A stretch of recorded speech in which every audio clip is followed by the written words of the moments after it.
we've had a holiday this week, which interrupted the normal ebb and flow of price, sentiment, trading, speculation, order entry.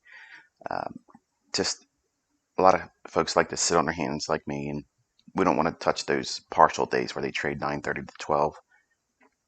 There was trading on Monday, but it's so abbreviated in terms of the time it's allowed to move around. It's important not to feel like you have to be part of that. Whenever we have a holiday, this is what you're going to be writing in your notes this morning if you haven't already decided to do so. I'm prompting you to do it now. On the heels of any holiday that impacts trading normal hours, anytime that occurs, the very next trading session, the morning is very, very, very low probability, meaning that it can be choppy initially, or the entire morning session could be a wash, meaning that we may not get a clean entry, we may not get anything that makes any real technical sense to be a part of it, but it's beneficial for you to be observing it.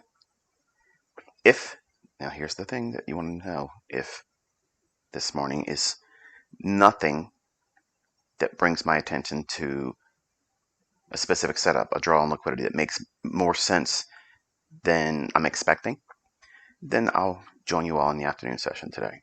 So you'll get potentially two. So don't be upset if there's nothing clean this morning. Now, pre-market, I shared a trade with you. I was trying to get in sync with what the market was likely to do this morning. And because, remember what I said earlier, not earlier today, but last week and such, and in Twitter Spaces,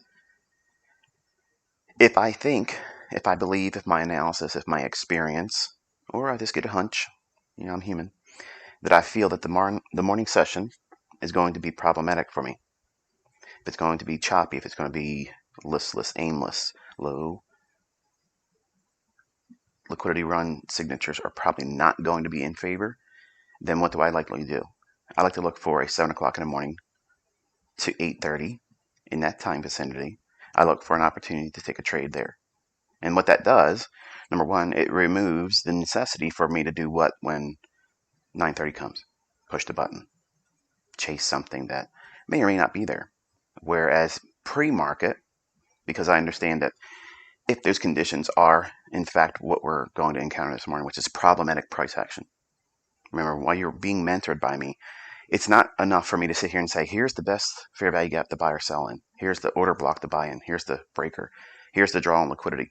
You need to know where to draw the line and say, I'm not going to step foot in this just yet because it doesn't look safe.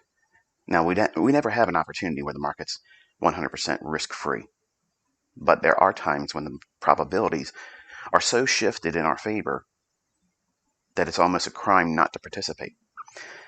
That's what I'm trying to teach you to identify, these low resistance liquidity run signatures and environments, these market profiles that allow for very clean price runs.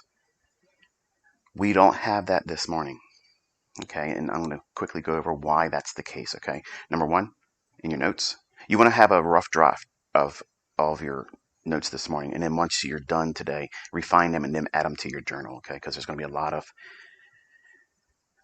truncated statements because of me watching price action, and I'll kind of give you a summary at the end. But going into it, this is why I elect to tell you and forewarn you that we're going to be probably in a very difficult morning session.